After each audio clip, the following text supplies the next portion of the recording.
but people are going to start, they're going to start like going more towards your sentiment here. By the question being asked, where it is going to be more and more frowned upon, right? You're going to have people who get burned by those hallucinations, even though this is my custom LLM, right? So that's going to happen. That's the evolution of where we're going. But I think we're still a couple of years away from that. But great question though, Sarita. I love the question. I love that you guys are thinking in these terms, right? Because one, you should try to be ahead of the curve as much as possible. And two, I like that you guys are thinking about this in terms of like almost like the business and management side of data science and LLM. That's a healthy shift to take. It's a good job, guys. I love the question.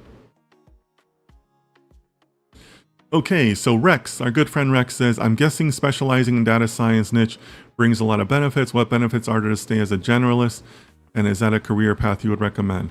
What do you mean by generalist here, Rex? Do you mean generalist data scientist? And do you mean career path as in like moving up in data science, like to management? Or help me understand that a little bit more, Rex. What benefits are there to stay as a generalist? Yeah, give me a little more idea there, Rex. I mean, there are some people who are happy to just do modeling for the rest of their lives, right? And there's certainly a need for that. Okay, so Rex says generalist data scientist with no specialization. Yeah,